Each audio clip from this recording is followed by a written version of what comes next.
Hello everyone, welcome to State of the Nation brought to you by Poga TV. I'm your host, Peace Oga. Today on the program we'll be discussing Edo politics. Joining me to discuss this is a social commentator and a political analyst, Williams Fidelis. Fidelis, did Obaseki leave APC because he wanted to? I don't think he originally wanted to leave. I think he realized that his political aspirations and ambition were no longer viable in that party. So he had limited options. So his best option was probably to move to the party where he can better express himself. Where he is now, do you think he has the popularity to win an election in Edo State without the backing of Comrade Shomole? He's an incumbent governor, so he has the popularity. Does he have the political power to win the election without Shomole's backing? Given the dynamics of Edo State, I think he does. However, his party is the incumbent national party, and we have seen the kind of things that they have done in some state elections. So if that comes into play, his popularity or political power may not have any effect on the elections.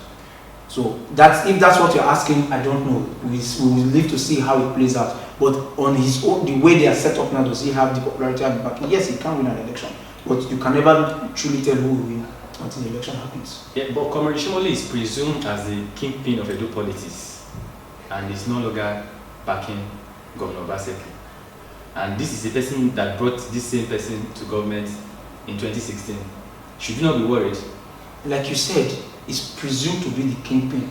Is he the kingpin? There are two different things. The kingpin is the person who will make it happen. The one you presume to be the kingpin is the one you think will make it happen. You can never truly tell who is the kingpin until they are being put to test. So this election will decide whether he's truly the kingpin or is a presumable kingpin. But he has assumed kingpin. But he was the one that made it happen in 2016. And Obaseki was also one of the people who made it happen for Shomole when Shomole contested. So in politics, people make it happen for people make it happen for people. It's politics. Only you alone cannot win an election for yourself. You need support of people. So now, the palace has come out to say that Edo should shun godfatherism. Is that not also godfatherism? So the palace saying people should shun godfatherism, if that isn't godfatherism in itself? No, I don't think so, because the element of everybody requires support. Every politician needs support. You need support of either older politicians, better grassroots politicians. You need support. So that in itself isn't godfatherism. That's support. What godfatherism is the dictating of your plans, the dictating of strategy, the dictating of what you will do. All right. So that takes away from the ability of a leader, a politically elected leader, to express the entire power that is made available to him by the Constitution. That's the problem with godfatherism, where it begins to limit the people's leaders' ability to act. So if the palace saying it's not necessarily godfatherism. But the traditional rulers are not supposed to be involved in politics. The traditional rulers are citizens of the country. They will be involved in politics. They can vote if they want to. You can't take away their rights to vote. So they are citizens of the country. They will be involved in politics. They should not meddle unnecessarily into political issues. Yes, but you cannot tell them not to be involved in politics. They are Nigerians. They have They have the same right as Nigerians. So you can't take that right away from them. You can only say they should not unduly meddle into political affairs. And I don't think this is unduly meddling into political affairs. I could have made that statement. Yes. Is it a good time for INEC to conduct elections in Edo State, bearing in mind that the country, the continent, and the world at large is battling with the coronavirus epidemic? And also, in the south part of the country, Edo State has the highest number of coronavirus cases. Should we be worried that elections will take place in September? I really don't think we should be worried. I don't think we should be worried. I think that by September we'll be able to deal with issues better. Because we've had to deal with it for about 4 months now. So by September it should be better.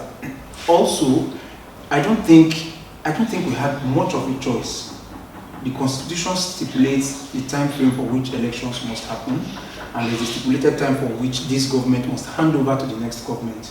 So I don't think we have much of a choice. And maybe the lawyers can find a way to go about it, or the House of the legislators can find a way to go about it. But I don't think we have much of a choice. It is stipulated in the Constitution or in the Electoral Act when it must happen and when government must change hands. So the Edo people have to do it. The only problem I think is that if our nation was a bit well developed, it's just that INEC has refused to embrace technology. This is something that people would have been able to do from their houses. We wouldn't have needed to have the long queues. But sadly, our election still runs like an abacus system, so we still have to have people queue up for hours. Other than that, I think we're fine. Ahead of September 19 governorship election in Edo State, Governor Obaseki and Pastor Ezeyamu have swapped political party. What's your take? What's your reaction to this? It's Nigeria. Two things. First of all, I always try to explain to people who support one party ahead of the other. Political parties in Nigeria are not idea-based. Most political parties were not built based on ideas. I think the best constituted political party in Nigeria is actually the PDP, if you look at how it was formed. So if parties are not based on ideology, so what's that's the point. So these parties stopped pushing ideas. They just push candidates. They want to have control. They want to have power. Then when they get there, they try to push their ideas. The ideas mostly is for personal interest, right? For a lot of them, there are few people who actually have progress at heart. Okay, so it becomes easy for people to move from one point to another because they have about the same kind of setup, right? And the people in each of the party are friends. They almost want to do the same thing. So it's easy. If this doesn't favor me, I can easily move to the next place. There's no big difference. There's no big change in ideology. And our politicians are very fluid, even in their ideologies. Somebody who says he's anti-corruption today believes that we should fight corruption, or he believes that in supporting education gets into power and is doing the exact opposite. So our politicians are fluid when it comes to their own ideology. So it's easy. Pastor Ezeyamu is the flag bearer of the All Progressive Congress. Is presumed as a grassroots politician, okay, and with the backing of the national chairman, the former national chairman, Comrade Dalan Oshomole, who is also presumed as the kingpin of Edo politics. Is this a game over for Governor Obaseki? No, not necessarily. Not necessarily. You see, whether you like it or not, politics is based on the kind of people you have in the geographical location that is being decided for where elections are being decided on. The Edo people are a bit different. Politics in Edo is different. Politics in Edo has a lot of small, powerful people, right? And the Edo people are very stubborn. So they are not fluid people. So what do Edo people want? Do they want continuity or a change of government? So it's simple. The Edo people are happier where they are now than where they were before. Not everybody, but I think from opinions, I think the larger population of the people are happier where they are now than where they were before. And they are skeptical of where they were before. So as long as somebody from where they were before is in support of somebody else, I think they would rather stick with where they are now and say, let's just run it out for 8 years. Then after this, we'll fight. The problem is, will we be able to have a semi-free and fair? We know it will not be free and fair. It's not. We are not trying to prophesy. Are you part of people that will not make it to be free and fair? It's Nigerian election. The system, the setup cannot produce a free and fair election yet. When we are ready to have a free and fair election, we will set ourselves up for a free and fair election. We are not yet set up to have a free and fair election. So it will not be free and fair. What we will hope for is that it is as close to free and fair as it can be. Does Governor Obaseki has the popularity to win election in Edo State without the backing of Comrade Oshomole?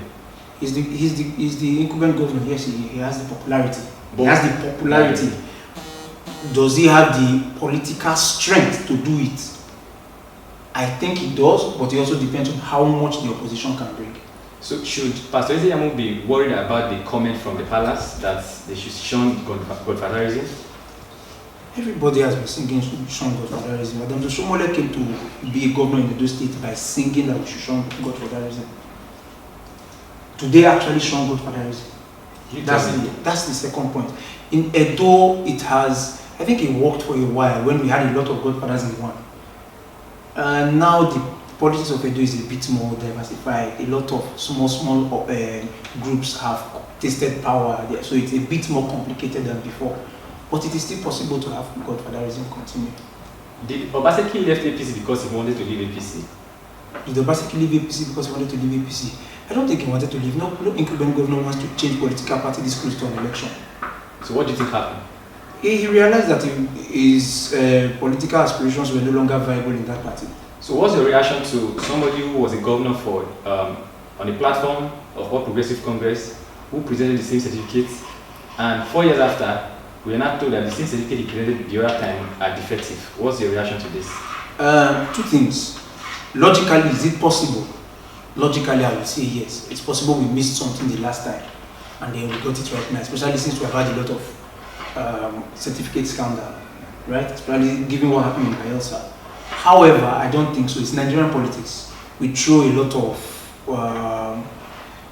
try to throw anything at our opposition just to see what sticks. So I think this is one of them, because I saw a post by the university that he graduated from, where they said that he's actually an alumnus of their school. So it doesn't, for me, I feel that it's just something that their opposition has tried to throw at him to see if it will stick. I think it's just an excuse. It was just an excuse. I don't think it was a valid. The comment Governor Obaseki made that APC governor are still with him. Should Pastor Ezeyamu and APC in Edo State should they be worried that the APC governors in other states are with him? Yes. Should they be worried? In Nigeria, state governors from other states have certain influence in your own state, depending on what the state is, because depending on the particular state. So should they be worried if they're actually with him? Yes, it means that he has a bit more power than he has. But does that mean that he's going to win the election because they're with him? Not necessarily. But the APC at the national level have come for a resolution. We understand that there has been crisis going on within the party. Yeah. So there's actually still crisis. Okay. Is it not? The storm has not over. The storm is not over yet. But the president has stepped in into the case. It's just calm. The storm is just better than what it was before. Right? Okay. There are less moving parts now, but there are still moving parts. So it's not over yet, but at least here that they are now is better than where they were about a week ago. Thank you for watching to this episode on State of the Nation. Please do follow us on our social media platform and subscribe to our channels. Thank you.